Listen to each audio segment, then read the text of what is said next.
Guys, Anwar Ibrahim dilecehkan sama Thailand dan Kamboja nih. Thailand dan Kamboja ini bersatu padu untuk mempermalukan Anwar Ibrahim. Gimana sih caranya mereka itu bisa mempermalukan Anwar Ibrahim?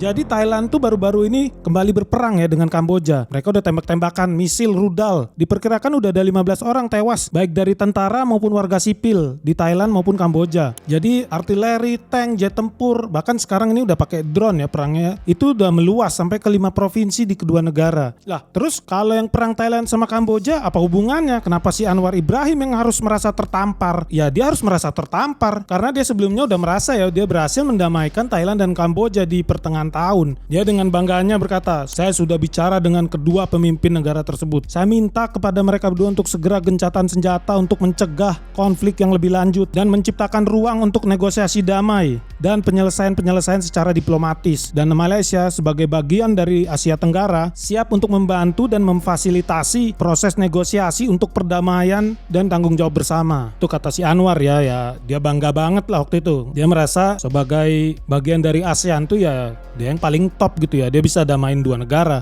Kalau dia kasih tahu suruh gencatan senjata, ya negara-negara Asia Tenggara harus tunduk. Tapi ternyata kedua negara ini ya kembali berperang. Tapi sebenarnya yang tertampar itu sebenarnya bukan cuma si Anwar Ibrahim. Donald Trump juga sebenarnya ikut ditampar. Kenapa ikut ditampar? Ya karena Donald Trump juga ikut terlibat dalam proses perjanjian perdamaian itu ya. Ya si Donald Trump juga kalau lu lihat fotonya ini, ya dia ada di sana, dia ikut senyum-senyum merasa ya dia bangga banget lah, gua ini presiden perdamaian kata dia. Tapi kalau lu penasaran sih, kalau lu pengen tahu apa sih sebenarnya isi dari perjanjian perdamaian yang Thailand dan Kamboja itu sepakat ya, di situ ada si Donald Trump dan Anwar Ibrahim. Apa sih yang disepakati? Di perjanjian itu ada 4 kondisi yang harus dipenuhi kedua belah pihak. Yang pertama ya jelas harus ada gencatan senjata ya. Persenjataan tuh ya dipreteli, ditarik mundur, tank-tank ditarik mundur. Yang kedua, semua ranjau darat harus dibersihin, terutama ya di perbatasan kedua negara itu nggak boleh lagi ada, harus clear. Jadi kalau ada petani mau lewat, nyebrang atau gimana ya nggak nginjek ranjau. Poin yang ketiga, kedua negara ini harus stop lah klaim-klaim teritori ini tanah dari sini sampai sini ini punya gua, tanah yang dari sini sampai sini ini punya gua. Udah nggak boleh lagi lah, jangan begitu. Tapi yang paling penting ada di poin keempat dari perjanjian ini. Ya lo sekarang kalau denger Kamboja ya pikiran kita itu udah jelas lah ke arah mana ya. Rata-rata orang Indonesia itu kalau denger kata negara Kamboja ya itu tempatnya bisnis-bisnis seperti penipuan, judi online, sampai perdagangan manusia. Ini kita udah sering dengar beritanya di Indonesia. Dan lo tahu hingga saat ini ya judi online masih greng di negara kita ya, masih kenceng. Ya gua sendiri kalau misalkan gua buka aplikasi atau website itu masih nongol tuh judi online. Biasanya gambarnya cewek-cewek pegang kartu atau dewa-dewa zaman dulu ya, ada Zeus lah, yang aneh-aneh begitulah. Ya berarti kan di sini kita bisa lihat kalau ternyata perjanjian ini ya udah dilanggar. Kamboja tetap jalan bisnis judi online ya, nggak ada yang di stop. Bahkan mungkin memang dia juga nggak berusaha stop, namanya juga itu kan pemasukan buat dia ya. Ya dan dampaknya kita bisa lihat ya ketika Thailand ngebom Kamboja, yang ditarget sama dia itu kasino. Dan baru-baru ini kalau kalian lihat ini nih artikel ini, Thailand tuh baru ngebom markas scam judi di Kamboja. Ya sebenarnya ini agak aneh ya bahasanya ya. Kalau buat gue judi aja udah scam. Ya ini scamnya judi. Konyol bener lah orang yang ikutan ini. Tapi Thailand juga tahu kalau itu kan meskipun tuh tempat scam, tempat judi, ya itu tetap aja hitungannya target sipil. Gak bisa ditarget. Itu bukan zona yang bisa dibom oleh militer karena itu target sipil. Makanya Thailand juga langsung kasih klarifikasi. Dia bilang kasino itu udah dipakai jadi markas militer untuk senjata berat bahkan, terutama drone. Ya ini masih belum bisa dibuktikan sih ya, cuman berdasarkan klaim sepihak Thailand. Tapi gue sih ya setuju aja kalau namanya tempat scam judi, udah scam judi lagi dihancurin. Apalagi akibat pemboman itu dikabarkan orang Indonesia jadi berhasil kabur ya dari penyekapan ya. Kita tahu ya orang Indonesia yang disuruh kerja di bisnis judinya Kamboja ini biasanya disekap gitu ya, nggak bisa keluar. Gara-gara dibom ini jadi bisa kabur ya. Ada rezeki di balik krisis. Tapi kita kembali ke dampak dua negara yang bertikai lah. Indonesia kan sebenarnya nggak terlibat penuh di sana ya. Kebetulan aja ada orang Indonesia yang diculik kerja di situ. Dampak buat warga Kamboja dan Thailand terutama yang di daerah perbatasan ya, ini udah sampai 500.000 orang harus mengungsi. Mereka harus kabur ke kuil, pagoda, sekolah, tempat penampungan. Ya orang mana sih yang gak kabur kalau depan rumah lu, tetangga lu tiba-tiba rumahnya meleduk ya, bukan karena kompor, bukan karena gas hijau itu tabung hijau, ya datang dari langit bomnya. Ya tentunya hal ini juga membuat seperti yang gue bilang tadi ya, tertampar. Dan mau gak mau ya dia kembali turun gunung lah istilahnya ya. Trump juga dilaporkan udah membuat rencana nih, udah membuat schedule khusus untuk menelpon Perdana Menteri Thailand nih untuk diskusi penyelesaian konflik ini dengan ya tentunya jalan damai ya, nggak perlu lagi lah pakai bom-boman. Tapi gimana sih responnya dari kedua negara ya? Ketua DPR Kamboja sendiri, Hun Sen namanya, dia udah mengeluarkan pernyataan ya kalau Perdana Menteri Thailand udah memberikan pernyataan keras, nggak ada lagi ruang untuk negosiasi. Kalau pertempuran ini mau stop, mau selesai, mau berhenti, Kamboja harus tunduk, harus takluk dan mengikuti apa kata Thailand. Ngeri nih guys, ngeri nih. Ini berarti perang ini bakalan berdarah-darah banget, bakal sampai tuntas, sampai selesai. Ya kecuali tentunya ada intervensi ya dari pihak ketiga, mungkin dari PBB atau ya mungkin juga negara kita mau nggak mau ya, karena kita kan ASEAN ya, bagian juga seperti Malaysia, kita juga harus ikut mendamaikan karena ini kejadiannya di ASEAN, kita juga pasti akan mau nggak mau terkena dampaknya ya. Cuman yang jadi masalah memang Perdana Menteri Thailand ya sudah mengeluarkan statement seperti itu. Bahkan ketika dia ditanya tentang gimana kan lu udah damai, udah perjanjian damai, udah lu sepakati. Perdana Menteri Thailand dengan santainya dia ngomong, enggak, gua nggak inget. Ini ngeri banget nih. Ini berarti dia memberikan sinyal kalau perjanjian yang dia udah sepakati di masa lampau itu udah nggak mengikat lagi di masa sekarang, di masa depan tuh udah langsung nggak mengikat. Tapi emosinya Perdana Menteri Thailand ini mungkin bisa kita agak maklumi ya, karena pertama tadi yang kita bilang judi online masih jalan terus di Indonesia juga, iklannya kita bisa tetap lihat si Zeus itu masih tetap aja lempar-lempar petir kemana-mana. Dan salah satu isi perjanjian itu juga kan ada menyebutkan soal perbatasan ya, jangan lagi lu ngeklaim perbatasan orang. Kamboja jangan ngeklaim perbatasan Thailand, daerah-daerah Thailand, tanah-tanah Thailand, dan Thailand juga jangan ngeklaim. Nah urusan perbatasan ini juga udah dilanggar, udah 2 poin berarti udah angus. Mau nggak mau Thailand ya harus bertindak lebih keras gitu ya, lebih tegas kepada Kamboja. Tapi dampaknya sendiri ke Thailand ini apa sih? Yang paling terdampak tuh ternyata sektor pariwisata di Thailand. Akibat dari konflik ini diperkirakan Thailand itu akan kehilangan 3 miliar baht. Baht ini mata uang Thailand ya. 3 miliar baht tuh berapa sih? Itu setara dengan 1,5 triliun rupiah. Kok bisa? Ya karena konflik ini ya turis-turis ya ogah dateng. Hotel-hotel di Thailand udah mencatat ada pembatalan hingga 5.000 pembatalan di seluruh Thailand. Ya dari situ aja kita udah bisa bayangkan ya, memang merugikan tentunya sektor pariwisata Thailand. Padahal Thailand itu adalah negara Asia Tenggara yang paling top sektor pariwisatanya, dikunjungi oleh 35 juta turis per tahun. Itu di tahun 2024. Jauh di atas Indonesia yang cuman 14 juta lah kurang lebih. Yang berarti itu ya lebih dari 2 kali lipat turis yang mau datang, turis asing tentunya yang mau datang ke Indonesia. Dan kalau kita bandingkan dengan ya Kamboja sendiri bukan negara yang menjadi target tujuan destinasi turis ya. Ya dia cuman mencatat 6 juta orang lah kurang lebih, 7 juta lah kita anggap di tahun 2024. Kalau Thailand nih ya jelas terpukul banget lah sektor pariwisatanya ketika konflik ini terjadi. Dengan penurunan wisatawan asing yang datang ke Thailand ini karena konflik dengan Kamboja ini ya tentunya target turis yang datang ke Thailand tuh ya harus dihitung ulang ya. Kalau kemarin dia bisa dapat 35 juta, di tahun 2025 ini Thailand memperkirakan target dia pasang di 33 juta, turun 2 juta. Dan itu pun sebenarnya belum mencapai 33 juta, dia kurang 6 juta lagi agar mencapai target dia 33 juta di akhir 2025 nih. Sebelum tutup tahun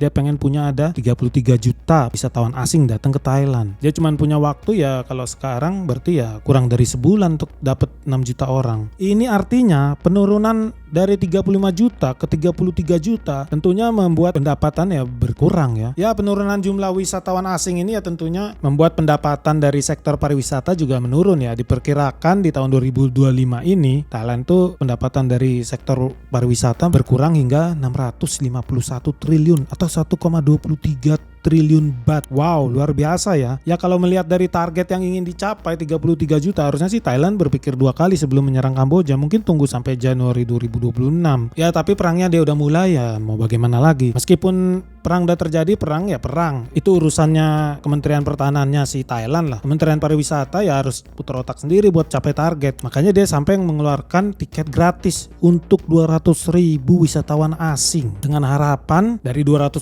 orang ini yang datang Ya tentunya mudah-mudahan dapat lebih gitu ya. Wisatawan asing ini bisa memutar ekonomi Thailand tuh sampai 4,6 triliun. Bukan cuma tiket yang gratis, termasuk kalau kalian bawa bagasi itu juga gratis, 20 kg gratis. Lumayan loh itu. Dan ada 6 penerbangan yang ikut promo gratis ini ya. Ada Thai Airways, Thai Air Asia, Bangkok Airways, Nok Air, Thailand Air, Thai Vietjet, gratis 200.000 orang yang beruntung. Ya tentunya penggratisan tiket ini dengan harapan membawa turis-turis asing itu ya tetap mau datang meskipun negaranya lagi konflik. Dan harapan Menteri Ekonomi Thailand ya mudah-mudahan wisatawan asing yang datang ini bisa memutar ekonomi Thailand hingga 4,6 triliun. Ya bukan strategi yang jelek sih menurut gua. Kalau kita bicara pariwisata di Thailand, ya dia udah lebih pro lah dibanding kita ya. 35 juta orang datang ke negara dia tiap tahun. Tentunya dia udah paham bener lah gimana caranya narik wisatawan asing tuh datang ke tempat dia. Makanya Thailand tuh udah punya rencana besar sebenarnya di sektor pariwisata ini. Dia pengen bawa Disneyland ke Thailand. Dia pengen membuat Thailand ini menjadi tujuan utama wisata di Asia Tenggara. Jadi kalau orang mau ke Asia Tenggara, ke wilayah Asia Tenggara nih pengen happy-happy orang Amerika. Liburan nih lumayan sebulan kemana ya? Gue belum pernah nih ke wilayah Asia. Jepang tapi udah pernah. Asia Timur. Gue pengen ke Asia Tenggara. Thailand aja apalagi di situ sekarang udah ada Disneyland. Cuman ya dengan konflik ini tentunya kita menjadi ragu ya apakah mau Disneyland invest di Thailand. Apalagi kalau keluar pernyataan-pernyataan yang keras banget tadi ya dari Perdana Menteri Thailand. Kita nggak akan stop sampai Kamboja takluk sepenuhnya, kita nggak akan stop. Ya kalau seperti itu berarti perang ini bisa berlarut-larut tentunya ya. Korban juga banyak dan tentunya Disney juga nggak mau ya. Dia dianggap berinvestasi, ngasih duit yang tentunya pasti masuk ke militer Thailand. Dan tentunya itu orang akan beranggapan ya bahwa Disney mendukung tangannya ikut berlumuran darah orang Kamboja. Tentunya Disney berpikir ulang. Jadi kalau menurut gua sih sepertinya ini menjadi angan-angan aja keinginan Thailand ini punya Disneyland. Tapi seperti yang gua bilang tadi, di balik krisis kadang ada kesempatan ya. Dalam hal ini ya tentunya kita ngomong Indonesia. Bukan gak mungkin dengan konflik Thailand dan Kamboja ini, ya wisatawan asing tentunya mikir-mikir mau datang ke Thailand ataupun Kamboja ya. Kamboja gua gak tahu apa yang mau dilihat sih. Ya tentunya ini kesempatan buat Indonesia itu untuk merebut wisatawan asing yang pengen datang ke Asia Tenggara. Yang tadinya pengen ke Thailand, mau lihat patung Buddha tidur, kita download. Ngapain lihat Buddha tidur? Lihat Borobudur aja. Dan kalau kita hitung-hitung nih, kita asumsikan 6 juta wisatawan asing yang tadi ditargetkan oleh Thailand ya untuk datang di akhir tahun. Kalau itu jadi kita bisa belokkan pesawat mereka tadinya mendarat di Thailand jadi mendarat di Soekarno-Hatta. Kita asumsikan 6 juta wisatawan asing ini ya mereka menghabiskan uang 5 juta aja di Indonesia. Ya tentunya perputaran ekonominya bisa jadi besar banget nih. Dari 6 juta orang dikali 5 juta rupiah itu bisa memutar ekonomi kita hingga 30 triliun. Gila nggak? Ini peluang yang menurut gua sih pasti udah dilirik juga sama negara-negara Asia Tenggara lain ya, Malaysia, Singapura. Ini kesempatan nih. Belokin aja pesawat yang mau ke Thailand nih mendarat di Singapura. Lu habisin uang lu di sini aja, uang liburan lu. Dan asal lu tahu ya, 30 triliun yang diputar oleh 6 juta wisatawan asing yang kita peluang bisa dapatkan itu. Lu tahu nggak Labuan Bajo itu daerah wisata yang ada di NTT. Lu tahu nggak 30 triliun itu setara dengan 21 kali APBD-nya Labuan Bajo yang cuman 1,4 triliun. Dan Labuan Bajo itu sebenarnya udah destinasi wisata ya. Seperti Bali lah, orang datang ke Bali mau wisata.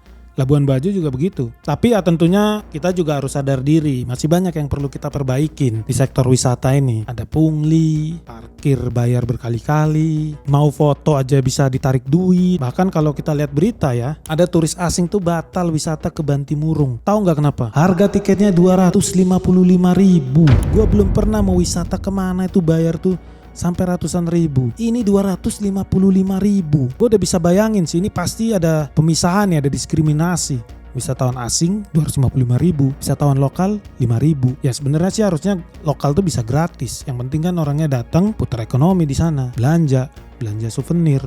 Ada lagi turis di Palak mau foto-foto di jalan desa di Bangli, di Palaknya berapa? 200.000 cuman foto. Gue yakin dia juga foto pakai handphonenya sendiri, harus bayar 200.000. Ini kan konyol. Siapa yang mau datang ke situ lagi? Yang seperti ini kan harus kita benahi, harus kita benerin, harus kita didik. Bahkan ada turis itu sampai pilih rute terjal di Bukit Panisan Bogor. Kenapa? Biar nggak kena pungli. Malu. Yang tadi gue ada nyebut Labuan Bajo ya, kita belokin aja pesawat Thailand ke Labuan Bajo. Tapi ternyata di Labuan Bajo juga ada pungli di Pulau Kanawa. Berapa yang lo harus bayar ke Pemalak itu? 200.000 itu buat naik kapalnya. Dan bayar lagi 50.000 buat biaya dia parkir kapal. Ini kok lucu jadinya. Kenapa dia yang harus bayar biaya parkir? Ya 200.000 itu ya harusnya itu udah termasuk lah dia biaya parkir kapal.